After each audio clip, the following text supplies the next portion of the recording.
3명의 간호사가 병원에서 야간 근무 중 갑자기 사라지며 그들의 어머니와 병원 직원 모두를 충격과 절망에 빠뜨렸다. 하지만 6개월 후 하수구 유지보수 작업자가 배수관 안에서 충격적인 것을 발견했다. 이 발견은 모든 것을 바꾸었고 그들의 실종 뒤에 숨겨진 끔찍한 진실을 드러냈다. 아침 햇살이 박수진의 부엌 커튼을 통해 들어오며 그녀는 휴대전화를 귀에 댄 채로 왔다 갔다 했다. 부산 집안의 고요한 공기 속에서 그녀의 손도 대지 않은 커피에서 김이 올라갔다. 딸 민지가 두 절친인 김혜린과 이서연과 함께 흔적도 없이 사라진 지 정확히 6개월이 지났다. 이 와중에 물 문제까지 겹치다니 믿을 수가 없어요. 박수진이 전화기에 대고 한숨을 쉬었다. 오늘 아침 샤워하는데 갈색 진흙물만 나왔어요. 여기서도 마찬가지예요. 최미영이 지친 목소리로 대답했다. 동네 전체가 영향을 받고 있어요. 강은주 박사님이 아침 진료 약속을 취소해야 했대요. 장비를 제대로 소독할 수 없어서요. 세 사람의 삼자 통화에 참여한 세 번째 어머니 강은주 박사가 입을 열었다. 병원 관리자가 새벽 4시에 전화했어요. 시립 하수 시스템에 큰 막힘이 생겼다고. 공공사업부가 어젯밤부터 작업 중이래요. 딸들이 사라진 이후 세 여인은 끊을 수 없는 유대감을 형성했다. 실종 전에는 딸들의 우정을 통해 가벼운 친분만 있었지만 슬픔과 불확실성이 그들을 이제는 없으면 안 될 지원 체계로 묶었다. 그들의 딸들 3명의 젊은 간호사는 간호학교 졸업 후 부산 중앙병원에서 일 시작하며 때려야 뗄 수 없는 사이가 되었다. 민지는 피부과 및 성형외과에서 면허 간호사가 되었다. 혜리는 소아과에서, 서연은 분주한 응급실에서 소명을 찾았다. 부서도 근무 시간도 달랐지만 그들은 항상 서로를 위한 시간을 냈다. 안민호 형사가 새로운 소식이 있으면 전화하겠다고 했어요. 강은주가 상기시켰다. 경찰은 수사를 멈추지 않았어요. 그의 이름이 언급되자마자 박수진의 전화가 새로운 착신으로 울렸다. 그녀는 전화기를 귀에서 떼고 화면을 확인했다. 안민호 형사라고 적혀 있었다. 그녀의 심장이 즉시 뛰기 시작했다. 이 전화 받아야겠어요. 잠깐만요. 그녀는 떨리는 손가락으로 빠르게 통화를 전환했다. 형사님, 새로운 소식이 있나요? 박수진 씨? 형사의 깊은 목소리가 긴장된 어조로 들렸다. 사건에 중요한 진전이 있었습니다. 동네의 물 문제와 관련이 있어요. 박수진의 무릎이 약해지며 부엌 조리대를 붙잡았다. 뭐예요? 딸들을 찾았나요? 전화로는 설명할 수 없습니다. 안 형사가 대답했다. 현장에 와주셔야겠어요. 다른 분들도 함께 와주실 수 있나요? 최미영 씨와 강은주 박사님. 그들의 딸들과도 관련이 있을 수 있어요. 지금 그들과 통화 중이에요. 박수진이 목소리가 높아지며 말했다. 바로 갈게요. 어디 계신가요? 해운대구의 산업단지, 구체적으로 하수유지보수 현장에 있습니다. 그가 말했다. 정확한 위치를 문자로 보내드릴게요. 가능한 빨리 와주세요. 형사가 전화를 끊은 후 박수진은 친구들과의 통화로 빠르게 돌아갔다. 안 형사였어요. 그녀는 떨리는 목소리로 말했다. 사건에 중요한 진전이 있고 물 문제와 관련이 있대요. 해운대 산업단지의 하수 유지 보수 현장에서 만나자고 했어요. 하수구? 최미영이 혼란스러운 목소리로 되풀이했다. 그게 우리 딸들과 무슨 상관이 있다는 거지? 모르겠어요. 박수진이 문 옆 고리에서 차 키를 집으며 대답했다. 하지만 급한 목소리였어요. 정확한 위치를 제 전화로 보내준대요. 지금 출발할게요. 강은주가 단호하게 말했다. 그곳에서 만나요. 통화가 끝나고 박수진은 차로 달려나갔다. 아침 공기가 차가워 그녀가 운전석에 앉으며 피부에 닿았다. 전화가 울리며 안 형사로부터 지도핀이 도착했다. 그녀는 그것을 최미영과 강은주에게 공유한 뒤 GPS에 입력하고 진입로를 빠져나갔다. 산업단지까지 20분 운전은 몇 시간처럼 느껴졌다. 박수진은 부산의 아침 교통을 뚫으며 핸들을 꽉 쥐었다. 마침내 현장에 도착했을 때 여러 경찰 차량과 공공사업 트럭이 굴착 현장처럼 보이는 곳 주변에 주차되어 있었다. 노란색 범죄 현장 테이프가 작업복을 입은 사람들이 땅에서 파낸 큰 파이프 주변을 둘러싸고 있었다. 박수진이 차를 주차하고 내리자 최미영이 옆에 주차하는 모습이 보였다. 그들은 걱정스러운 눈빛을 교환한 후 함께 현장으로 걸어갔다. 강은주가 곧 도착해 테이프 가장자리에서 합류했다. 회색 머리가 섞인 키 큰 남자, 늘 피곤해 보이는 눈의 안민호 형사가 그들을 보고 손짓하며 다가오게 했다. 그는 테이프를 들어 그들이 들어올 수 있게 했다. 빨리 와줘서 고맙습니다. 그가 무겁게 말했다. 봐야 할 게 있습니다. 그는 그들을 진흙바닥에 펼쳐진 물건들을 촬영하는 경찰들 가까이로 안내했다. 다가가며 박수진의 숨이 멎었다. 바닥에는 분홍색, 파란색, 초록색 간호사 유니폼 3벌과 흰색 간호사 신발들이 펼쳐져 있었다. 진흙과 피로 보이는 얼룩이 묻어 있었지만 병원 직원들이 입는 유형임이 분명했다. 맙소사. 최미영이 손을 입에 대며 속삭였다. 안 형사는 근처에 서 있는 하수 작업자를 가리켰다. 김 씨가 어젯밤부터 동네를 괴롭힌 물 막힘 원인을 조사했어요. 팀이 막힌 곳을 찾아 청소하다가 이것들을 발견했죠. 진흙이 튄 작업복을 입은 중년 남성이 엄숙하게 고개를 끄덕였다. 20년 일하면서 이런 건 처음 봤어요. 유니폼들이 외과용 테이프와 철사로 단단히 묶여 공처럼 뭉쳐져 메인 연결 파이프에 끼어 있었어요. 병원 구역까지 막대한 역류를 일으켰죠. 안 형사가 새어머니를 향했다. 이 물건들을 알아보실 수 있는지 알려주세요. 딸들의 것일까요? 박수진이 먼저 다가갔다. 다리가 후들거렸다. 그녀는 분홍색 유니폼 옆에 무릎을 꿇고 살펴보았다. 크기가 맞았고 칼라에 민지가 항상 착용하던 은색 피부과 상징 핀이 있었다. 이건 민지 거예요. 그녀는 속삭이듯 말했다. 피부과에서 항상 분홍색 유니폼을 입었어요. 그리고 이건 민지 신발이에요. 최미영이 파란색 유니폼으로 갔다. 혜리는 파란색이에요. 부산중앙소아과 간호사들은 파란색을 입죠. 그녀는 손으로 천위를 맴돌며 만지지 않고 확인했다. 주머니에 혜린이 꿰맨 나비 패치가 있어요. 이건 혜린 거예요. 강은주가 의사로서의 냉정한 태도로 초록색 유니폼을 살폈다. 응급실 직원은 초록색을 입죠. 이건 서연이 사이즈예요. 그리고 이건 확실히 서연 신발이에요. 응급실 바닥이 미끄러워서 고무 그립이 붙은 밑창을 추가했거든요. 안 형사는 근처 텐트에서 장비를 설치하는 법의학 기술자에게 고개를 끄덕였다. 여기서 예비 DNA 테스트를 진행할 겁니다. 몇 분만 기다리시면 초기 확인 결과를 알 수 있습니다. 어머니들은 법의학 팀이 작업하는 동안 경찰 차량으로 안내되어 앉아서 기다렸다. 기다리는 시간은 고통스러웠고 각자는 자신의 생각에 잠겼다. 박수진은 굴착 현장을 바라보며 더 많은 경찰이 파이프와 주변을 촬영하는 모습 지켜보았다. 영원 같던 시간이 지나고 안 형사가 다시 다가왔다. 그의 표정은 말하기 전 모든 것을 말해주었다. 예비 테스트로 확인됐습니다. 새 유니폼에서 딸들이 실종 당시 제공한 샘플과 일치하는 DNA가 나왔어요. 그가 조용히 말했다. 천 상태와 색상 퇴색이 적은 걸 보니 6개월 내내 하수구에 있었던 건 아니에요. 이건 최근 증거입니다. 그게 무슨 뜻인가요? 강은주가 의학적 사고로 가능성을 계산하며 물었다. 누군가 최근에 이 유니폼들을 의도적으로 버렸다는 뜻입니다. 안 형사가 말했다. 철사로 묶은 방식은 막힘을 일으키려 했거나 최소한 가라앉아 숨겨지도록 무겁게 만들려 했음을 보여줍니다. 우연이 아니에요. 우리 딸들은 최미영이 질문을 끝내지 못했다. 그에 대한 증거는 없어요.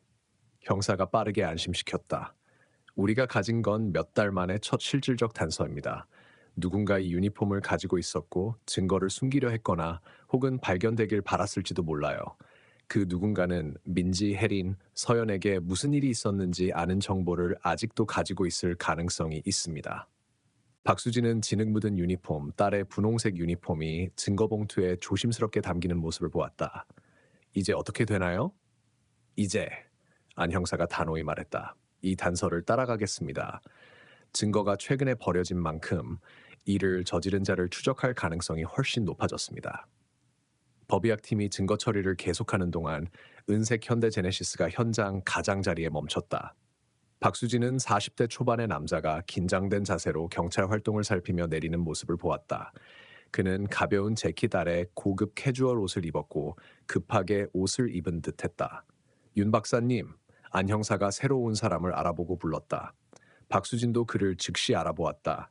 민지를 병원에서 지도했던 피부과 및 성형외과 의사 윤지훈 박사였다. 그는 딸들이 사라진 후 처음 몇 번의 수색 모임에 참석했지만 몇 주가 몇 달로 변하며 점차 오지 않았다. 의사가 다가와 형사와 단단히 악수했다. 야간 근무 끝내고 집 가는 길에 이 소란을 봤어요. 그가 완벽히 스타일링된 검은 머리를 손으로 넘기며 설명했다. 무슨 사고라도 있나요? 공공사업 트럭을 보고 걱정됐어요. 안 형사는 상황을 간략히 설명하며 증거 수집 구역을 가리켰다. 하수관 막힘에서 실종된 간호사들의 유니폼으로 보이는 것을 회수했어요. 몇 달 만에 중요한 증거입니다. 윤 박사의 눈썹이 올라가며 새어머니를 동정어린 표정으로 바라보았다. 어젯밤 병원 물 문제 얘기 들었어요. 수술이 거의 취소될 뻔했죠. 그의 시선은 경찰밴에 실리는 증거 봉투에 고정되었다. 저게 그들의 유니폼인가요? 네. 박수진이 그의 반응을 주의 깊게 보며 확인했다. 민지의 분홍색 유니폼, 박사님 부서에서 입던 거예요. 의사의 얼굴에 무언가 스쳤다. 걱정일까? 아니면 더 깊은 무언가일까? 민지 간호사는 탁월했어요. 그가 조용히 말했다. 성형외과에서 최고의 조수였죠. 세심함이 남달랐어요. 그는 안 형사에게 돌아섰다. 이제 어떻게 되나요? 수사가 바뀌나요?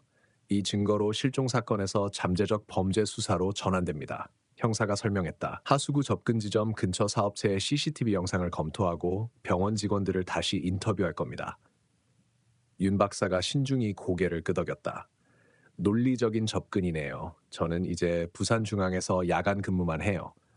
그는 시계를 흘끗 보았다. 낮에는 개인 병원을 운영하죠. 방금 야간 근무를 끝냈고 오후에 환자들이 기다리고 있어요. 안 형사가 작은 노트를 꺼냈다. 후속 인터뷰로 다시 얘기하고 싶습니다. 병원 근무 시간에 가능할까요? 아니면 개인 병원에서 시간을 정해야 할까요? 둘 다 가능해요. 윤 박사가 주머니에서 명함을 꺼내며 말했다. 여기 제 병원 정보예요. 따로 시간을 정하는 게 나을지도요. 환자 일정이 꽤 빡빡하거든요. 그들이 대화하는 동안 뉴스밴이 현장에 도착했고 기자들이 장비를 내리기 시작했다. 윤 박사의 태도가 갑자기 변했다. 어깨가 긴장되고 시계를 반복적으로 확인했다. 이제 정말 가야겠어요. 그가 한 발짝 물러서며 말했다. 오후 약속 전에 좀 쉬어야 해요. 새로운 소식이 있으면 알려주세요. 민지의 도움이 정말 그리웠어요. 안 형사는 방문에 감사하며 다가오는 미디어 팀을 맞으러 갔다. 윤 박사는 재킷을 고치며 빠르게 차로 돌아갔다. 박수진은 그의 행동에서 이상함을 느꼈다. 미디어가 도착하 잡작스레 떠나려는 급함. 강은주와 최미영이 필연적인 인터뷰를 준비하기 위해 남은 동안 박수진은 자신도 모르게 의사를 따라갔다. 윤 박사님, 잠깐만요. 그녀가 주차장 끝에서 그를 따라잡으며 불렀다. 그가 놀란 얼굴로 돌아섰다. 박수진 씨, 또 무슨 일이시죠? 몇 달간 얘기 안 했잖아요. 그녀가 그의 얼굴을 살피며 말했다. 잘 지내셨어요? 바빴죠. 그가 차분히 손을 올리며 대답했다. 개인 병원을 여는 게 힘들었지만 보람이 있었어요. 민지가 여기 있었으면 좋았을 텐데 제 계획을 여러 번 얘기했었죠. 병원이 자리 잡으면 같이 일하고 싶어 했어요. 그는 씁쓸한 미소를 지었다. 민지 같은 안면 수술 후 관리 전문가는 없어요. 개인 병원을 열었다는 걸 몰랐어요. 박수진이 말했다. 축하드려요. 고맙습니다. 그가 약간 긴장을 풀며 대답했다. 항상 제 상담 공간을 갖는 게 꿈이었어요. 물론 대부분 수술은 아직 병원에서 하죠. 클리닉엔 필요한 장비가 아직 다 없거든요. 박수진이 대답하기 전에 최미영과 강은주가 다가왔다. 미디어를 피하기로 한 모양이었다. 윤 박사님, 강은주가 전문적인 고개 끄덕임으로 말했다. 오늘 오후 박사님 클리닉에 예약했어요. 성형외과가 필요한 환자 케이스를 논의하고 싶었어요. 아, 강 박사님. 그가 눈에 알아보는 빛을 띠며 말했다. 제 일정에 있네요. 2시 맞죠? 맞아요. 그녀가 확인했다. 의사는 예의 바른 미소를 유지했지만 박수진은 그의 손가락이 차문에 초조하게 두드리는 걸 눈치챘다. 죄송하지만 정말 가야겠어요. 밤 근무가 길었고 오후 일을 계속하기 전에 좀 쉬어야 해요. 그는 세 사람에게 고개를 끄덕였다. 오후에 뵙죠, 강 박사님. 그가 차를 몰고 떠나자 박수진이 강은주에게 물었다. 그의 새 클리닉이 정확히 어디죠? 강은주가 질문에 놀란 표정을 지었다. 서면로에 중앙대로와 만나는 큰 교차로 근처예요. 딸들이 사라진 달에 문을 열었죠. 모르고 있었다니 놀라워요. 박수진은 천천히 고개를 저었다. 이 모든 일로 악몽밖엔 아무것도 눈에 안 들어왔어요. 그녀는 잠시 멈추고 의사의 행동을 떠올렸다. 아까 그의 행동이 이상하지 않았나요? 피곤해 보였어요. 최미영이 말했다. 야간 근무는 힘들죠. 혜린이 신생아 중환자실 야간 순환 근무할 때 좀비 같았던 거 기억해요. 그럴지도. 박수진은 완전히 납득하지 못하며 중얼거렸다. 기자가 마이크를 들고 다가왔고 박수진은 마지못해 짧은 인터뷰에 응했다. 그녀는 딸들을 찾을 희망을 계속 품고 있으며 유니폼을 버린 자가 결국 잡힐 거라는 믿음을 말했다. 인터뷰 후 안 형사가 새어머니를 다시 모았다. 법의학팀이 증거 처리를 계속할 겁니다. 실험실과 하수 전문가로부터 구체적인 정보가 나오면 바로 알려드릴게요. 딸들에게 무슨 일이 있었는지, 누가 이 유니폼을 버렸는지 알아낼 겁니다. 무거운 마음이지만 새 희망을 품고 새 여인은 각자의 차로 돌아가 아침의 충격적 사건을 각자 처리했다. 박수진은 부산의 익숙한 거리를 천천히 운전하며 아침 사건을 머릿속으로 되풀이했다. 민지의 진흙 묻은 분홍색 유니폼 이미지가 눈앞에 계속 떠올랐다. 그 유니폼은 딸이 간호학교를 열심히 졸업하고 부산중앙병원에 취직한 성취의 상징이었다. 큰 교차로에서 신호등에 다다랐을 때 무언가가 그녀의 눈을 사로잡았다. 모퉁이에 세련된 간판이 붙은 현대적인 건물이 있었다. 윤지훈 미용의학이라고 적혀 있었다. 주차장에는 은색 현대 제네시스 윤 박사의 차만 있었다. 집에 가서 쉰다고 했잖아요. 박수진이 신호등이 빨간불로 바뀌며 차를 늦추며 중얼거렸다. 건물의 큰 전면창을 통해 어두운 실내에도 불구하고 실루엣이 보였다. 윤 박사는 다른 남자와 격렬한 대화를 나누는 듯했다. 그의 몸짓은 격앙되어 있었고 한순간 상대방의 얼굴을 향해 손을 뻗었다. 낯선 남자가 그의 손을 거칠게 쳐내며 공격적인 자세를 취했다. 박수진은 클리닉 창을 통해 무성 영화처럼 펼쳐지는 대립을 넋놓고 보았다. 그들이 무슨 얘기를 하는지 윤 박사를 분명히 화나게 했다. 뒤에서 갑작스런 경적 소리에 그녀는 깜짝 놀랐다. 신호등이 초록색으로 바뀌었고 뒤 차량이 성급히 움직이라고 요구했다. 당황한 박수진은 가속 페달을 밟고 교차로를 지나며 백미러로 클리닉이 사라지는 모습을 보았다. 저게 뭐였지? 그녀는 핸들을 꽉 쥐며 혼잣말을 했다. 의사는 범죄 현장에서 침착해 보였지만 약간 회피적이었다. 그 뒤 짧은 시간에 무슨 일이 있어런 격렬한 대립이 생겼을까? 한 블록 더 가다 박수진은 갑작스런 결정을 내렸다. 다음 기회에 조심스레 유턴을 하고 클리닉으로 돌아갔다.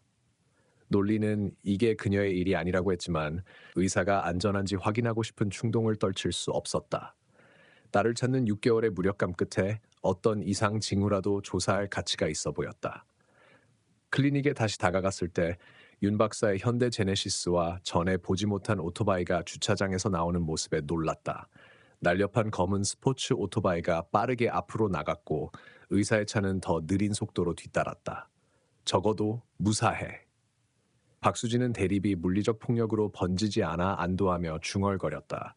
그래도 집으로 가는 길 우연히 두 차량과 같은 방향으로 가며 호기심이 어디로 가는지 계속 지켜보라고 재촉했다. 윤 박사가 이 지역에서 멀지 않은 고급 주거지에서 산다는 걸 기억했다. 몇 년 전 민지가 그의 부서에서 이 일 시작했을 때 어려운 수술이 잘 끝난 후 그의 집에서 축하 파티가 있었다. 박수진은 민지를 그 집, 넓은 창과 완벽히 손질된 잔디가 있는 현대적인 건축 명작에 내려주었다. 그날 저녁 민지를 데리러 갔을 때 의사가 민지에게 장난스레 윙크하며 그녀가 얼굴을 붉히는 순간을 우연히 보았다. 그 후 몇 주 동안 민지는 반한 듯 보였지만 어머니와 그 얘기를 나누길 거부했다. 결국 그게 무엇이었든 지나가고 민지는 평소 모습으로 돌아왔다. 이제 박수진이 멀리서 따라가며 윤 박사가 그의 동네로 가는 길로 들어서지 않는 걸 알아챘다. 대신 곧장 가다 의료 전문가를 위한 매장인 서울 의료용품점 주차장에 들어섰다. 오토바이는 앞서가서 박수진이 아는 도시 외곽으로 이어지는 작은 골목으로 들어갔다. 그 거리에 오래된 세차장이 있었지만 오토바이는 멈추지 않고 지나갔다. 박수진은 차를 늦추며 골목을 내려다보았다. 저기서 무슨 볼 일이 있을까? 그 지역은 대부분 개발되지 않아 낡은 건물 몇 개만 흩어져 있었다. 이건 터무니없어. 그녀는 핸들을 쥐며 단호히 말했다. 내가 형사나 스파이도 아니야. 그냥 걱정 많은 엄마일 뿐인데 아마 없는 연결고리를 보고 있는 거야. 깊게 숨을 쉬고 그녀는 집으로 계속 갔다. 최미영과 강은주와 아침의 발견을 논의하기 전에 좀 쉬기로 했다. 하지만 운전하면서 윤 박사가 무언가에 대해 완전히 솔직하지 않다는 느낌을 떨칠 수 없었다. 집으로 가는 길은 민지가 일했던 병원을 지나갔다. 부산중앙병원은 정오의 하늘에 우뚝 서서 창문이 햇빛을 반사했다. 그 건물 어딘가에서 딸은 환자를 돌보며 혜린, 서연과 우정을 쌓고 윤 박사와 일했다. 거기서 그들의 실종으로 이어진 일이 있었을까? 지난 6개월 동안 박수진은 그 질문을 수없이 했다. 오늘은 중요한 단서가 처음 발견된 날이었고 그것은 도시 하수구에서 말 그대로 끌어올려졌다. 마침내 진입로에 차를 세웠을 때 박수진은 아침의 감정적 무게가 그녀를 덮치는 걸 느꼈다. 유니폼 발견은 희망과 두려움을 동시에 가져왔다. 무슨 일이 있었는지 알게 될 희망과 그 진실이 무엇일지에 대한 두려움. 커피의 익숙한 향기가 박수진의 부엌을 채웠다. 아침에 감정적 롤러코스터 후 머리를 맑게 하기 위해 카페인이 필요했다. 그녀는 김이 나는 머그잔에 커피를 따르고 컴퓨터 앞에 앉아 메신저 앱을 열었다. 최미영이나 강은주로부터 연락이 있기를 바랐지만 그들도 그녀처럼 감정적으로 지쳤을 터라 모든 걸 처리하느라 바빴을 것이다. 박수진은 안 형사의 업데이트를 기대하며 이메일로 전환했다. 페이지를 새로 고침하자 이번엔 새 메시지가 떴다. 심장이 뛰며 그녀는 빠르게 클릭해 열었다. 박수진 씨. 이메일이 시작되었다. 중요한 진전을 알려드립니다. 법의학팀이 간호사 유니폼을 묶은 철사에서 부분 지문을 발견했어요. 데이터베이스에서 확인한 결과 3년 전 편의점 강도 혐의로 체포된 장민수라는 알려진 갱단원이 일치했습니다. 현재 그에게 여러 체포영장이 발부되어 있어요. 그를 주요 용의자로 보고 그의 마지막 알려진 주소에서 위치를 파악하려 합니다. 추가 진전이 있으면 알려드릴게요. 박수진은 이메일을 2번 읽었다. 커피는 잊혀졌다. 딸의 실종과 연결된 이름, 드디어 이름이 나왔다. 호기심에 웹브라우저를 열고 장민수 부산을 검색했다. 검색 결과는 편의점 강도에 대한 뉴스 기사를 포함해 여러 개 나왔다.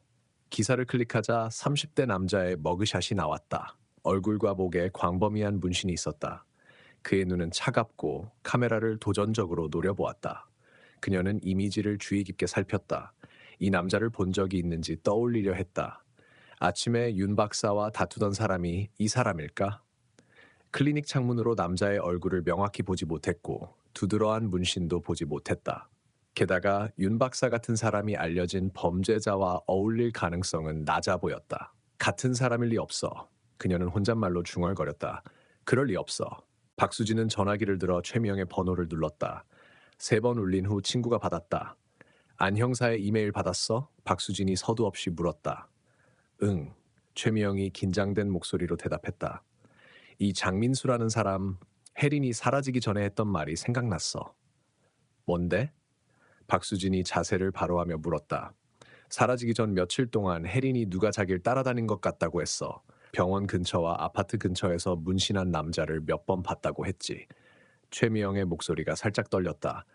그래서 서연이 집에서 지내기 시작했어. 거기서 더 안전하다고 느꼈거든. 박수진은 머그잔을 책상에 내려놓으며 인상을 찌푸렸다.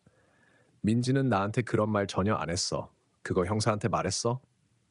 응, 딸들이 사라진 직후에. 경찰은 중요할지도 모른다고 했지만 증거나 명확한 설명이 없어서 할 수 있는 게 많지 않았어. 혜린이 그 남자를 정확히 어디서 봤다고 했어? 박수진이 머리가 빠르게 돌아가며 물었다. 최미영이 잠시 멈추며 세부 사항을 떠올리는 듯했다. 연산로 근처 그 오래된 세차장 근처에서 봤다고 했어. 출근할 때 몇 번 봤다고 했지. 박수진의 숨이 멎었다. 오래된 세차장은 아침에 오토바이가 들어간 거리. 윤 박사와 다투던 사람이 탄 거리였다. 미영, 오늘 이상한 걸 봤어. 박수진은 클리닉에서 윤 박사와 오토바이 탄 남자를 본 일을 설명했다. 내가 방금 말한 세차장이 있는 거리야. 연결고리가 있을까? 최미영이 회의적인 목소리로 물었다. 윤 박사는 존경받는 외과 의사야. 장민수 같은 사람과 왜 엮이겠어? 모르겠어. 박수진이 인정했다. 아무것도 아닐지도. 하지만 타이밍이 이상하지 않아? 오늘 아침 유니폼이 하수구에서 나오고 윤 박사가 갑자기 나타나더니 집에 간다고 한 후 클리닉에서 격한 다툼을 하는 거. 네가 본 걸 안 형사한테 말해야 할지도. 최미영이 제안했다. 할 거야. 하지만 비난하기 전에 확실히 하고 싶어. 박수진은 잠시 주저하다 말을 이었다. 참, 은주가 오늘 오후 윤 박사 클리닉에 예약한 거 알고 있었어? 응, 환자 상담 때문이라고 했지. 같이 가볼까 해. 박수진이 결정했다. 클리닉을 직접 보고 싶어. 좀 편집증적으로 들려. 최미영이 부드럽게 말했다. 윤 박사는 민지와 몇 년 일했어. 처음엔 수색 모임에도 왔잖아. 갑자기 왜 용의자가 되겠어? 그렇다고 하는 건 아니야. 박수진이 방어적으로 말했다. 하지만 뭔가 이상해. 오늘 아침 산업단지에 나타났을 때부터 이상했어. 긴 침묵 후 최미영이 다시 말했다. 내 직감을 믿을게, 수진. 넌 항상 나보다 예리했어. 답을 찾으려다 없는 연결고리를 보지 않게 조심해. 알아. 박수진이 한숨을 쉬었다. 내가 없는 걸 보고 있는 걸지도. 하지만 6개월 동안 아무것도 없었는데 작은 가능성도 무시할 수 없어. 이해해. 최미영이 부드럽게 말했다. 뭐 알아내면 알려줘. 오늘 아침이 너무 힘들어서 집에서 좀 쉴게. 통화를 끝내고 박수진은 강은주에게 전화했다. 친구가 받자. 박수진은 안 형사의 이메일과 최미영과의 대화를 빠르게 설명했다. 문신한 남자라. 강은주가 곰곰이 생각하며 말했다. 서연은 절대 그런 말 안 했어. 날 걱정시키지 않으려 했겠지. 항상 독립적이었거든. 은주, 오늘 오후 윤 박사 예약 말인데 같이 가도 괜찮을까? 박수진이 물었다. 물론이죠. 강은주가 대답했다. 솔직히 아침 일로 운전할 기분이 아니에요. 같이 갈까요? 당신이 약속하는 동안 로비에서 기다릴게요. 오늘 일에 대해 얘기할 수 있을 거예요. 박수진이 말했다.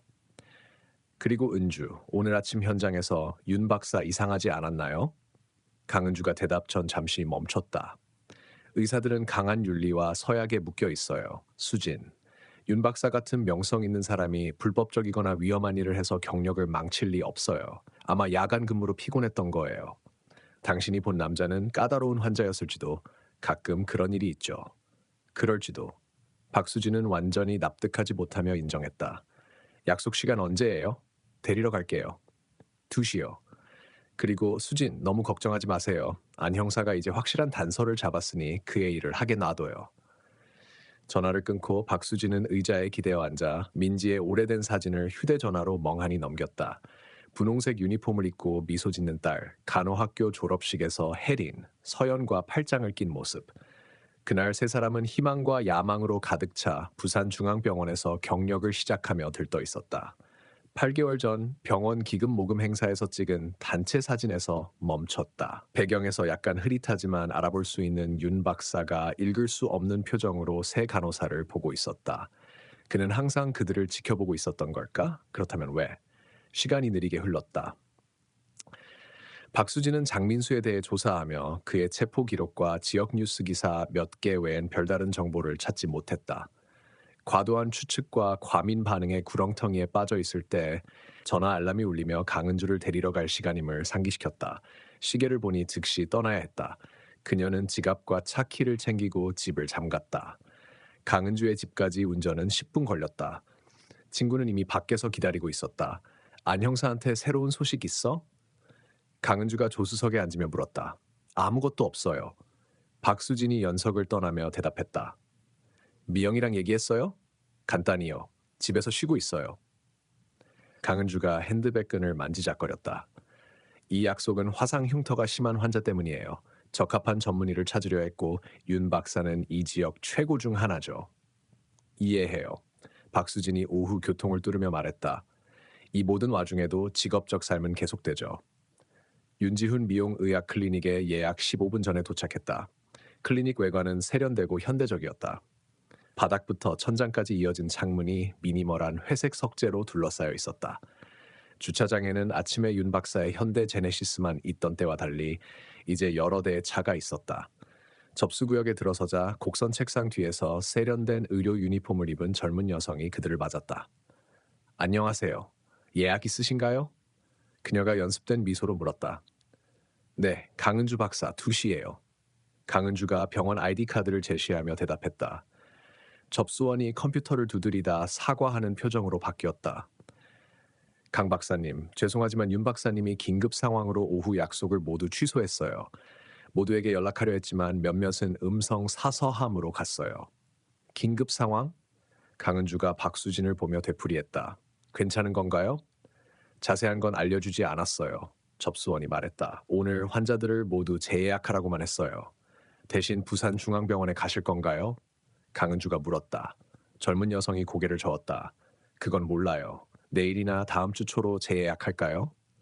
한편 박수진은 주차장이 보이는 큰 창으로 갔다. 그의 차가 아직 여기 있어요. 그녀가 예약된 공간에 주차된 은색 현대 제네시스를 가리키며 말했다. 벌써 떠난 건가요? 접수원이 머뭇거리다 대답했다. 윤 박사님은 아직 사무실에 계세요. 곧 떠난다고 했지만 방해받지 말라고 하셨어요. 박수진과 강은주는 눈을 마주치고 접수원에게 감사 인사를 한 뒤 밖으로 나왔다. 주차장을 걸어 박수진의 차로 가며 윤 박사의 현대 제네시스를 지났다. 박수진은 뒷좌석에 무언가에 시선이 멈췄다. 차창을 통해 뒷좌석의 산소 탱크, 모니터링 장치로 보이는 것들, 그리고 눈에 띄게 접힌 이동식 들것이 가득한 걸 보았다. 은주, 이거 봐요. 박수진이 차를 가리키며 속삭였다. 개인 차량에 왜 이런 장비가 있지? 클리닉에 자체 의료 운송 수단이 있지 않나요? 강은주가 창을 들여다보며 인상을 찌푸렸다. 이상하네요. 대부분 클리닉은 특히 들것 같은 큰 장비를 운송할 전용 차량이 있어요. 뭔가 잘못됐어요. 박수진이 다른 환자가 클리닉에 다가오자 차에서 멀어지며 말했다. 아침의 다툼, 이제 약속 취소하고도 여기 있고 이 모든 장비. 수진, 강은주가 그녀의 팔을 부드럽게 잡으며 말했다. 너무 과민하게 생각하는 걸지도. 그의 입장이 되어보세요. 병원과 개인 클리닉에서 일하는 바쁜 의사예요. 합리적인 설명이 있을 거예요. 그들은 박수진의 차에 탔지만 시동을 걸지 않고 그녀는 클리닉 건물을 응시했다. 그가 뭘 하는지, 어디 가는지 기다려볼까? 그건 스토킹에 가까워요. 강은주가 걱정하며 말했다. 미영 집에 가는 게 나아요. 혼자 고민하기보다 같이 있는 게 낫죠. 박수진은 망설이다 마지못해 고개를 끄덕였다. 맞아요. 이 모든 게 신경을 건드리네요. 그녀는 차를 출발시키고 교차로에서 신호등이 초록색이 되길 기다렸다. 백미러로 클리닉 주차장에서 움직임이 보였다. 윤 박사가 작은 케이스를 들고 급히 차로 가고 있었다. 봐요. 박수진이 조용히 말했다. 지금 떠나요. 그들은 의사가 현대 제네시스에 타고 빠르게 주차 공간에서 후진하는 모습을 보았다. 그는 그들의 오른쪽 차선에 차를 세웠다. 가까운 거리에서 그의 옆창을 통해 분명히 볼 수 있었다. 윤 박사는 전화 중이었고 그들의 존재를 전혀 모르고 있었다. 그의 표정은 긴장, 거의 패닉 상태였고 자유로운 손으로 격렬히 몸짓했다. 한순간 그는 좌절감에 핸들을 쳤다. 제발, 반쯤 열린 창을 통해 그가 외치는 소리가 들렸다. 다음 단어는 희미했지만 분명했다. 위험해. 그의 표정이 분노에서 애원하는 듯한 모습으로 바뀌며 통화를 이어갔다. 앞을 똑바로 보며 박수진과 강은주가 자신을 보고 있는 줄 전혀 몰랐다. 신호등이 초록색으로 바뀌자 윤 박사의 차가 빠르게 가속해 교통 흐름 속으로 들어갔다. 뒤에서 차가 성급히 경적을 울렸다. 관찰에 빠져있던 박수진은 깜짝 놀라 교차로를 통과했다. 의식하지 않고 그의 현대 제네시스를 멀리서 따라갔다. 수진, 뭐 하는 거예요? 강은주가 걱정스러운 목소리로 물었다. 저한테 정상으로 보이지 않았어요. 박수진이 은색 차를 시야에 두며 대답했다. 정상이라고 생각해요? 탐정 영화처럼 의사를 미행할 순 없어요. 강은주가 반대했다. 간호사가 긴급 상황이라고 했잖아요. 그런 상황에서 화나거나 걱정하는 건 자연스러워요. 이건 비이성적이에요, 수진. 미영 집에 가서 진정하고 안 형사의 업데이트를 기다립시다. 박수진이 포기하려던 찰나 윤 박사의 차가 연산로로 갑작스레 꺾는 걸 보았다. 최미영이 언급한 오래된 세차장이 있는 길, 그날 아침 오토바이가 들어간 길이었다. 은주, 이건 부산중앙병원 가는 길이 아니에요. 박수진이 교차로에 다가가 가속을 늦추며 말했다. 긴급 수술이 있다면 거기로 가지 않겠어요? 이 도시엔 그 병원밖에 없잖아요. 강은주가 전화로 지도 앱을 열었다. 잠시 후 그녀가 인상을 찌푸리며 올려다보았다. 맞아요. 저 길엔 병원이나 의료시설이 없어요. 그녀는 머뭇거리다 덧붙였다. 주거지역도 없고요. 그것만으로 박수진에게 충분한 확인이었다. 그녀는 연산로로 들어서 윤 박사의 차를 멀리서 따라갔다. 두 여인은 부산의 익숙한 지역을 벗어나며 점차 덜 관리된 산업지역으로 들어갔다. 약 15분 운전 후 그들은 초목이 무성한 들판에 둘러싸인 시골 도로에 있었다. 앞서 윤 박사의 현대 제네시스가 버려진 건물로 보이는 주차장에 들어섰다. 손질되지 않은 가지에 가려진 낡은 간판에 해운대 클리닉이라고 적혀 있었다. 박수진은 차를 늦추며 길 건너 주유소로 들어갔다. 이 위치에서 그들은 들키지 않고 의사의 움직임을 관찰할 수 있었다. 아침에 본 검은 오토바이가 건물 입구 근처에 주차되어 있었다. 저 오토바이예요. 박수진이 길 건너에서 들릴까봐 속삭였다. 그들은 윤 박사가 차에서 장비를 내리며 낡은 건물로 반복해 들어가는 모습을 보았다. 클리닉 창문은 먼지와 때로 덮여 있고 외관 일부는 오랜 방치의 흔적을 보였다. 왜 저런 곳에서 긴급 수술을 하겠어요? 강은주가 동료를 변호하던 태도를 마침내 전문적 회의로 바꾸며 물었다. 환자가 누구죠? 아침에 본 그 남자일지도. 박수진이 제안했다. 오토바이 탄 사람? 강은주가 전화를 꺼냈다. 안 형사에게 전화할게요. 이건 너무 수상해요. 강은주가 전화하는 동안 박수진은 자신의 전화로 의사가 건물로 장비를 옮기는 영상을 찍기 시작했다. 그녀는 영상을 안 형사와 최미영에게 그들의 위치와 함께 보냈다. 최미영이 즉시 답했다. 저 오토바이가 어떤 종류예요? 혜린이 따라다니던 독특한 오토바이를 언급했었어요. 박수진은 버려진 클리닉 밖에 주차된 오토바이와 비슷한 모델을 온라인으로 빠르게 검색했다. 모델을 확인한 후 정보를 최미영에게 보냈다. 맞아요. 최미영이 답했다. 혜린이 묘사한 오토바이예요. 그땐 별로 신경 안 썼어요.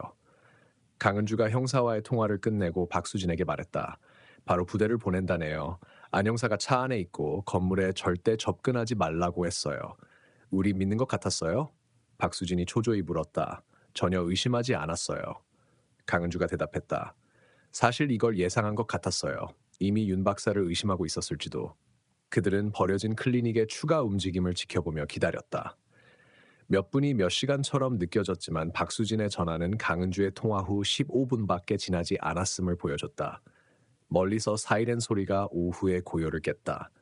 박수진과 강은주는 안도하며 눈을 마주쳤다. 지평선에 불빛이 깜빡이며 경찰차 3대가 나타났다. 경찰차들은 정밀하게 클리닉에 멈췄고 경찰들이 즉시 건물 주변에 전술적 위치를 잡았다. 안 형사가 선두 차량에서 내려 박수진의 차를 빠르게 알아보고 길 건너로 달려왔다. 그의 표정은 엄숙했다. 둘 다 괜찮아요? 그가 그들이 차에서 내리자 물었다. 괜찮아요. 박수진이 안심시켰다. 윤 박사를 여기까지 따라왔고 뭔가 잘못됐다고 느끼자마자 전화했어요. 잘했어요. 그가 클리닉을 보며 말했다. 오늘 아침부터 윤 박사를 조사했어요.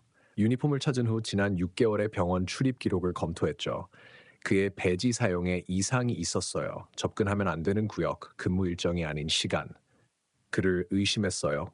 강은주가 믿기지 않는다는 듯 물었다. 왜 우리한테 안 말했죠? 증거 없이 할 수 없었어요. 안 형사가 설명했다. 윤 박사는 이 지역 사회에서 매우 존경받아요. 증거 없이 비난하는 건 무책임했죠. 클리닉에서 소동이 그들의 주의를 끌었다. 경찰들이 무기를 들고 건물을 포위했다. 확성기를 통해 한 경찰이 안에 있는 사람들에게 손을 들고 나오라고 명령했다. 여기 계세요. 안 형사가 단호히 지시했다. 이제 활성 경찰 작전이에요. 그는 팀에 합류하러 급히 돌아가 박수진과 강은주를 주유소 주차장에서 초조히 지켜보게 했다. 몇 분 후 클리닉 문이 열렸다. 윤지훈 박사가 먼저 나와 손을 머리 위로 들었다. 아침의 깔끔한 모습은 사라졌다. 셔츠는 구겨지고 머리는 흐트러졌으며 표정은 반항과 체념이 섞여 있었다. 뒤에는 더 키 크고 근육질인 남자가 나왔다. 멀리서도 얼굴과 손에 화상이나 레이저로 부분 제거된 문신 흔적이 보였다. 박수진은 그가 장민수일 거라 생각했다. 경찰들은 두 사람을 빠르게 수갑 채워 각기 다른 경찰차로 데려갔다. 안 형사는 윤 박사에게 다가가 잠시 강렬히 대화한 후 그가 경찰차에 실렸다. 그러다 예상치 못한 일이 일어났다. 더 많은 경찰이 건물에서 나오며 방금 도착한 구급차로 조심스럽게 도움을 받으며 가는 3명의 허약한 여성을 동반했다. 길 건너에서도 박수진은 즉시 그들을 알아보았다. 맙소사. 그녀가 강은주의 팔을 잡으며 숨을 들이켰다. 저들이에요. 우리 딸들이에요. 생각 없이 둘 다 길을 건너 뛰어갔다. 그들을 막으려던 경찰을 무시했다. 민지, 혜린, 서연은 심하게 영양실조에 걸려 혼란스러운 모습으로 들것에 실리고 있었다. 한때 생기 있던 얼굴은 수척하고 눈은 6개월의 감금으로 텅 비어 있었다. 민지, 박수진이 딸의 손을 잡으며 외쳤다. 민지의 눈은 처음엔 초점이 없었지만 천천히 알아보는 빛이 떠올랐다. 엄마. 그녀가 사용하지 않아 갈라진 목소리로 속삭였다. 구급요원이 부드럽게 끼어들었다. 부인, 즉시 병원으로 옮겨야 합니다. 심한 탈수와 영양실조 상태예요. 안 형사가 박수진 옆에 나타났다. 살아있어요, 박수진 씨. 3명 모두 지금 부산중앙병원으로 데려가겠습니다. 어떻게? 이렇게 빨리 찾았어요? 강은주가 눈물을 흘리며 딸이 구급차에 실리는 모습을 보며 물었다. 건물에 진입하자 어렵지 않았어요. 형사가 설명했다. 그들은 클리닉의 격리병동이었던 곳에 갇혀 있었어요. 박수진은 떨리는 손으로 전화기를 꺼내 최미영에게 전화했다. 미영, 찾았어요. 살아있어요. 해운대 클리닉에 있지만 부산중앙으로 데려가요. 거기서 만나요. 최미영의 기쁨의 비명이 안 형사에게도 들릴 정도였다. 그는 이해한다는 듯 고개를 끄겼다. 구급차를 따라 병원으로 가세요. 현장을 확보한 후 거기서 뵙죠. 그들은 박수진의 차로 급히 돌아갔다. 법의학팀이 버려진 클리닉을 샅샅이 뒤지기 위해 도착하는 모습이 보였다. 안 형사는 이미 경찰들을 각기 다른 구역으로 지휘하고 있었다. 박수진은 떨리는 손으로 차를 출발시켜 딸들을 실은 구급차를 따라갔다. 운전하며 강은주가 다시 최미영에게 전화해 아는 정보를 전했다. 안 형사가 윤 박사와 다른 남자를 체포했다고 했어요. 장민수일 거예요. 강은주가 설명했다. 옛 클리닉 안에서 딸들을 찾았어요. 살아있어요, 미영. 정말 살아있어요. 부산중앙병원을 향해 구급차를 따라가며 박수진은 방금 일어난 일을 처리하려 했다. 6개월의 고통스러운 불확실성과 최악의 시나리오 상상 끝에 딸은 살아있었다. 상처받고 트라우마를 겪었지만 살아있었다. 병원까지 운전은 끝없으면서도 순간 같았다. 도착하자 응급실은 이미 환자를 맞을 준비를 하고 있었다. 구급차가 만에 들어서고 의료팀이 세 젊은 여성을 대기 중인 들것으로 효율적으로 옮겼다. 박수진과 강은주는 개인 대기실로 안내되었고 몇 분 뒤 최미영이 숨을 헐떡이며 달려와 합류했다. 새 어머니는 끌어안았다.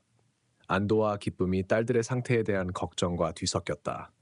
의사가 평가 끝나는 대로 업데이트 해준대요. 박수진이 눈물을 닦으며 설명했다. 심하게 영양실조지만 살아있어요. 무슨 일이 있었던 거지? 왜 윤 박사가 그들을 데려갔어? 최미영이 박수진의 손을 잡으며 물었다. 아직 모르겠어요. 박수진이 인정했다. 안 형사가 여기 오면 다 설명해 준대요.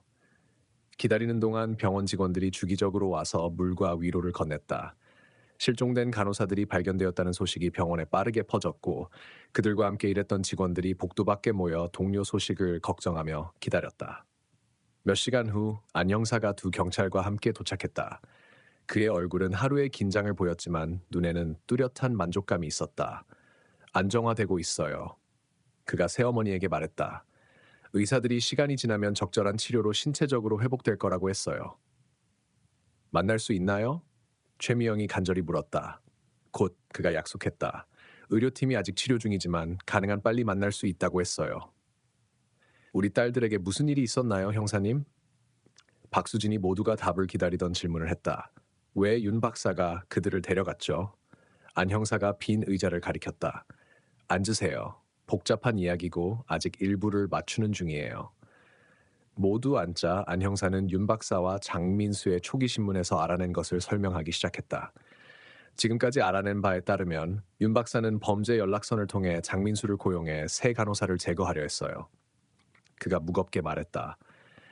조용히 영구적으로 사라지게 하려 했죠. 왜요? 강은주가 경악하며 물었다. 거기서 복잡해져요. 형사가 이어갔다. 장민수에 따르면 그는 그들을 죽여야 했지만 그럴 수 없었어요. 대신 버려진 클리닉에 감금했죠. 그 클리닉은 15년 전 문 닫기 전 윤 박사의 아버지가 소유했던 곳이었어요. 그럼 그곳에 즈또 있었던 거예요? 최미영이 떨리는 목소리로 물었다. 안 형사가 엄숙히 고개를 끄덕였다. 격리병동이었던 밀폐된 구역에요. 극도로 열악한 조건에 심한 영양실조와 의료적 방치 상태였지만 살아있었어요. 장민수가 왜 그들을 죽이라고 고용됐는데 살려뒀죠? 박수진이 물었다. 레버리지예요. 형사가 설명했다. 장민수는 편의점 강도 외에도 여러 미결 영장이 있어요. 그는 법 집행을 피하기 위해 불법 안면 재건 수술을 윤 박사에게 요구했어요. 새 얼굴이 새 출발, 깨끗한 신분을 줄 거라 믿었죠. 그리고 윤 박사가 거절했군요. 강은주가 그녀의 의학 지식으로 상황을 이해하며 말했다. 맞아요. 안 형사가 확인했다. 윤 박사는 몇 달간 미뤘어요. 개인 클리닉엔 멸균 장비나 마취제가 없고 병원에서 수술하면 둘 다 노출될 거라고 했죠. 장민수에 따르면 의사가 너 같은 깡패 때문에 모든 걸 위험에 빠뜨릴 순 없다고 했대요. 그럼 하수구의 유니폼은 박수진이 시작했다. 장민수가 메시지를 보낸 거예요. 형사가 설명했다.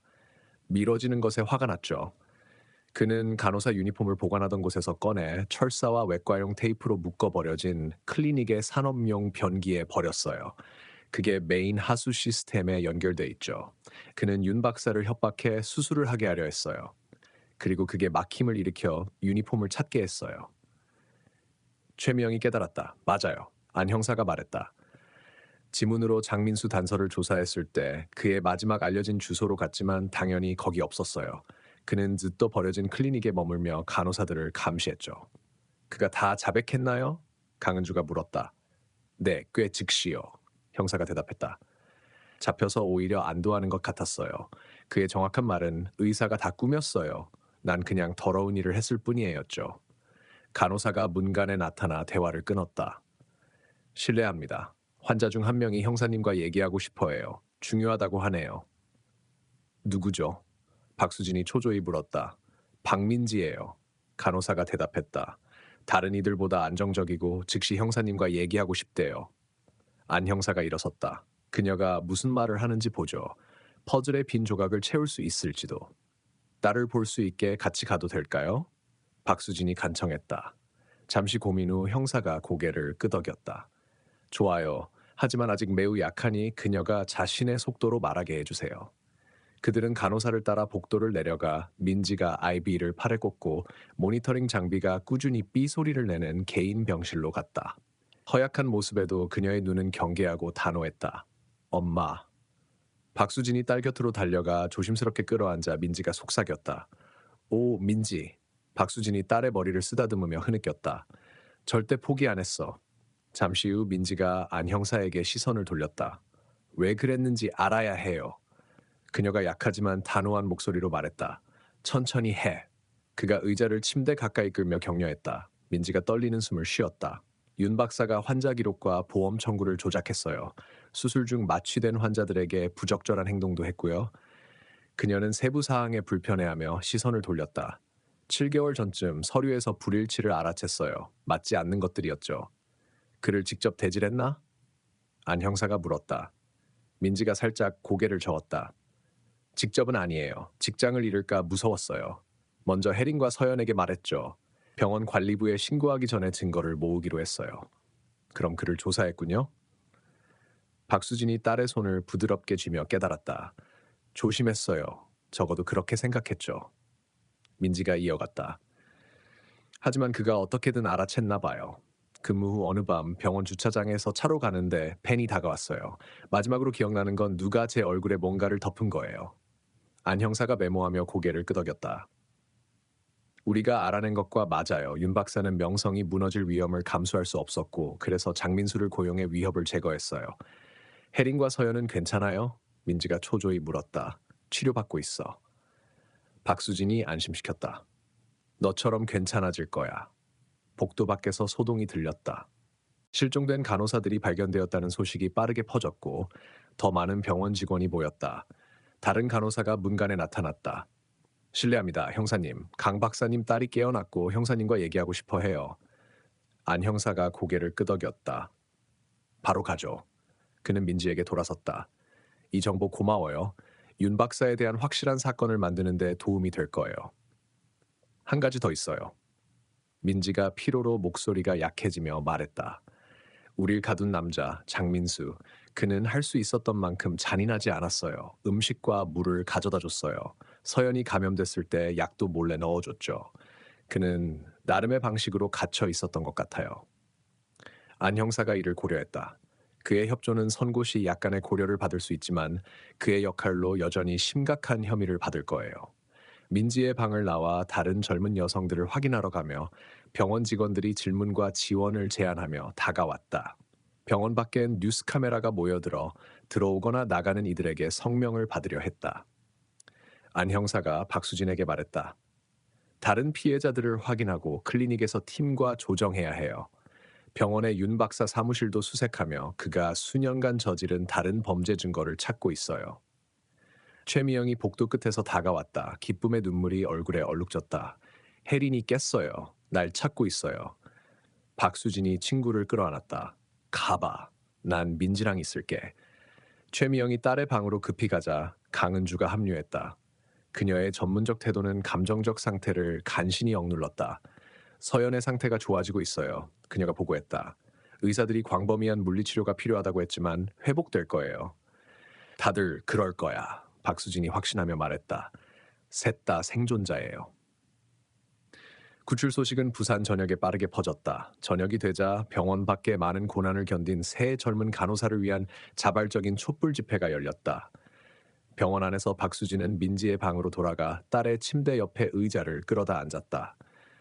민지의 손을 부드럽게 잡고 6개월 만에 처음으로 평화롭게 잠드는 딸을 지켜보았다. 이후 며칠은 부산중앙병원에서 바쁘게 흘렀다. 새 젊은 간호사는 함께 회복할 수 있는 안전병동으로 옮겨졌다. 각자의 치료를 받으며 서로의 존재에서 위안을 얻도록 방이 인접했다. 신체적 회복은 시간이 걸릴 터였다. 6개월의 영양실조가 몸에 큰 타격을 주었다. 하지만 심리적 치유가 더 큰 도전이었다. 병원 심리학자들이 부드러운 치료 세션을 시작해 그들의 감금 트라우마를 처리하도록 도왔다. 구출 일주일 후 박수진은 민지가 병실 창가에서 휠체어에 앉아있는 모습을 보았다. 여전히 수척했지만 뺨에 약간의 혈색이 돌아왔고 눈에는 그녀 특유의 생기가 더해졌다. 엄마. 민지가 작은 미소로 맞았다. 미영이랑 은주도 여기 있어요. 서연이 방에서 다 같이 만날 거예요. 박수진은 딸을 복도로 밀어 서연의 방으로 갔다. 최미영과 강은주가 이미 딸들과 함께 있었다. 감동적이지만 희망적인 장면이었다. 모든 역경을 뚫고 재회한 새 어머니. 의사들이 일주일 뒤쯤 집에 갈 수 있을 거래요. 혜린이 구출 후 가장 강한 목소리로 말했다. 물론 가정 간호사와 함께요. 그리고 영양 보충제도 많이. 서연이 고난에도 불구하고 의학 지식을 드러내며 덧붙였다. 근육량이 심하게 줄었어요. 안 형사가 곧 도착해 열린 문을 예의 바르게 두드리고 들어왔다. 방해가 안 됐으면 좋겠네요. 전혀요. 강은주가 안심시켰다. 회복 일정 얘기하고 있었어요. 사건 업데이트를 전하고 싶었어요. 그가 박수진이 준 자리에 앉으며 말했다. 윤 박사는 납치, 살인 공모, 보험 사기, 여러 의료 과실로 정식 기소됐어요. 장민수는요? 민지가 조용히 물었다. 완전히 협조하고 있어요. 안 형사가 설명했다. 윤 박사에 대한 증언으로 검찰이 혐의 감경을 고려하고 있어요. 그는 여전히 복역할 거지만 여러분을 살려두고 유니폼 발견을 가능케 한 행동이 그에게 유리할 거예요.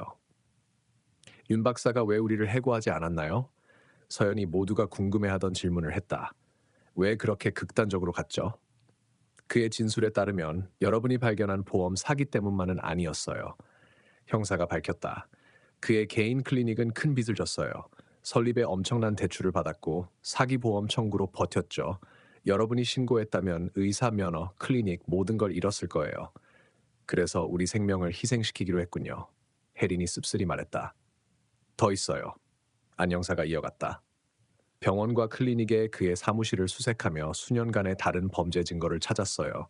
마취된 환자에 대한 부적절한 행위, 조작된 의료 기록, 처방약 절도까지 그는 속임수로 경력과 명성을 쌓았어요. 아무도 의심하지 않았나요? 최미영이 믿기지 않는다는 듯 물었다. 매우 조심스러웠어요. 형사가 설명했다. 민지가 불일치를 알아채기 전까지요. 그의 자백에 따르면 민지가 그의 활동을 기록한다는 걸 알고 패닉했어요. 혜린과 서연에게 털어놓은 걸 알았을 때 셋 모두 제거해야 할 위협으로 봤죠. 장민수와 어떻게 연결된 거죠? 박수진이 궁금해했다. 범죄 연줄이 있는 전 환자를 통해요. 안 형사가 말했다. 장민수는 미결 영장을 피하려 외모를 바꾸고 싶어 했어요. 윤 박사는 간호사들을 처리하는 대가로 안면 재건 수술을 약속했지만 일이 끝난 후 여러 핑계로 수술을 미뤘어요. 대화는 간호사가 환자를 확인하러 들어오며 잠시 멈췄다. IB를 조정하고 활력 징후를 기록한 후 그녀가 나갔다. 민지가 반성하는 목소리로 말했다. 사라지기 전 마지막 날을 기억해요. 그녀가 말했다. 환자 파일을 정리하다 실제로 하지 않은 수술에 대한 중복 청구를 발견했어요. 이게 말했더니 사무 오류라고 했지만 그의 눈빛, 뭔가 잘못됐다는 걸 알았어야 했어요. 이걸 예측할 순 없었어. 박수진이 안심시켰다. 아무도 그럴 수 없었어. 그날 오후 어머니들이 떠날 준비를 하자 민지가 박수진에게 잠시 남아달라고 했다. 최악의 순간에도 엄마를 생각했어요. 그녀가 눈물을 글썽이며 고백했다. 살아남지 못할 거라 확신했을 때 집에서 날 기다리는 엄마를 떠올리며 버텼어요. 박수진은 딸의 허약한 상태를 조심하며 끌어안았다. 단 하루도 포기하지 않았어. 그녀가 속삭였다. 병실 밖에서 최미영과 강은주가 기다렸다. 그들의 공유된 시련이 새어머니를 끊을 수 없는 단위로 만들었다. 딸들이 감금 중 서로에게서 힘을 얻었다는 사실이 그들을 더욱 가깝게 만들었다. 병원 복도에서 새어머니는 서로를 바라보며 조용히 힘을 주고받았다. 그들의 딸들이 살아남았다는 기적은 여전히 믿기 어려웠지만 앞으로의 회복 과정이 만만치 않을 것임을 알았다. 집에 가서 좀 쉬어야겠어요. 최미영이 지친 목소리로 말했다. 혜린이 옆에 간호사가 붙어 있으니 오늘 밤은 내가 좀 쉴 수 있을 것 같아요. 좋은 생각이에요. 강은주가 동의했다. 우리도 내일 다시 와서 서연이랑 시간 보내죠. 수진, 당신도 좀 쉬어야 해요. 오늘 하루 어땠는지 아직도 정신없네요. 박수진은 고개를 끄덕였지만 마음은 여전히 딸의 병실에 머물러 있었다. 민지가 잠들 때까지 좀 더 있고 갈게요. 오늘 너무 많은 일이 있었어요. 그냥 곁에 있고 싶어요. 세 사람은 병원 로비에서 헤어졌다. 박수진은 민지의 병실로 돌아가 조용히 문을 열었다. 딸은 창문으로 들어오는 부산의 야경 불빛에 비친 채 얕은 잠을 자고 있었다. 병실의 모니터가 꾸준히 삐 소리를 내며 민지의 안정된 심박을 알렸다. 박수진은 침대 옆 의자에 앉아 딸의 손을 잡았다. 그 손은 여전히 차갑고 연약했지만 살아있다는 증거였다. 밖에서는 부산의 밤이 깊어가고 있었다. 병원 주차장은 조용했고 촛불 집회 참가자들은 각자의 집으로 돌아갔다. 하지만 박수진의 마음은 평온하지 않았다. 윤지훈 박사와 장민수의 체포로 사건의 큰 그림은 드러났지만 여전히 풀리지 않은 의문이 있었다. 왜 윤 박사는 그런 극단적인 선택을 했을까? 그의 명성과 경력을 지키기 위해서라면 정말로 세 젊은 여성의 생명을 위협할 만큼 가치가 있었을까? 다음 날 아침 박수진은 병원으로 돌아와 민지가 물리치료를 시작하는 모습을 지켜보았다. 혜린과 서연도 각자의 병실에서 비슷한 일정을 소화하고 있었다. 세 간호사는 서로를 격려하며 회복의 첫걸음을 내디뎠다. 병원 직원들은 그들의 용기와 끈질김에 감탄하며 간호사들이 다시 병원 복도로 돌아올 날을 기대했다. 안민호 형사는 정오쯤 병원에 들렀다. 그는 새 어머니를 대기실로 불러 수사에 대한 최신 정보를 공유했다. 윤 박사의 클리닉과 병원 사무실에서 나온 증거를 분석 중이에요. 그가 설명했다. 그의 컴퓨터에서 암호화된 파일을 발견했는데 보험 사기와 관련된 더 많은 기록이 포함돼 있을 가능성이 높아요. 해독하는 데 시간이 좀 걸리겠지만 그의 범죄 행각이 얼마나 깊었는지 밝혀낼 겁니다. 그의 재판은 언제 시작되나요? 최미영이 물었다. 아직 정확한 날짜는 없지만 증거가 워낙 확실해서 검찰이 신속히 움직이고 있어요. 안 형사가 대답했다. 장민수는 이미 유죄를 인정하고 윤 박사에 대한 추가 정보를 제공했어요. 그의 협조로 윤 박사의 공범 가능성도 조사 중입니다. 공범이 더 있을까요? 강은주가 날카롭게 물었다. 가능성은 낮지만 배제할 수는 없어요. 형사가 신중히 말했다. 윤 박사는 병원 내 몇몇 직원과 부적절한 관계를 맺었을 가능성이 있어요. 그의 사기 행각을 눈감아준 대가로 돈이나 다른 혜택을 받은 사람이 있을지도 몰라요. 박수진은 그 말을 곱씹었다. 병원이라는 신뢰의 공간에서 그런 배신이 가능했다는 사실이 충격적이었다. 민지가 발견한 서류, 그게 모든 걸 촉촉발한 거죠? 그녀가 물었다. 그렇죠. 안 형사가 고개를 끄덕였다. 민지의 꼼꼼함이 윤 박사를 궁지로 몰았어요. 그가 패닉에 빠져 장민수를 고용한 거고요. 여러분 딸들은 단순히 잘못된 시간에 잘못된 것을 본 거예요. 대화가 끝나고 형사는 추가 증거를 처리하러 현장으로 돌아갔다. 새어머니는 병원 카페테리아로 내려가 커피를 마시며 앞으로의 계획을 논의했다. 딸들의 회복이 최우선이었지만 그들은 이번 사건이 지역사회에 남긴 상처를 치유하는 데도 기여하고 싶었다. 병원의 간호사들의 안전을 위한 새로운 절차를 제안하고 싶어요. 강은주가 말했다. 이번 일이 다시는 반복되지 않도록요. 좋은 생각이에요. 최미영이 동의했다. 혜린이 말했어요. 다시 간호사로 일하고 싶다고. 하지만 안전하다고 느껴야 한다고 했죠. 박수진은 커피 잔을 내려놓으며 미소 지었다. 민지도 같은 말을 했어요. 셋 다 강해요. 이번 일을 이겨낸 걸 보면 앞으로도 못할 게 없죠. 그날 오후 세 간호사는 병원 정원에서 처음으로 함께 시간을 보냈다. 휠체어에 앉아 담요를 덮은 채 그들은 햇살 아래서 웃고 이야기를 나누었다. 멀리서 지켜보는 어머니들은 그 장면이 단순한 회복 이상의 의미임을 알았다. 그것은 생존의 증거이자 서로에 대한 흔들리지 않는 우정의 상징이었다. 며칠 후 지역 뉴스는 새 간호사의 구출과 윤 박사의 기소를 대대적으로 보도했다. 부산중앙병원은 공식 성명을 내어 피해자들과 그 가족들에게 사과하며 내부 조사와 직원 안전 강화를 약속했다. 병원 밖에서는 시민들이 간호사들을 지지하는 집회를 열었고 많은 이들이 그들의 용기에 경의를 표했다.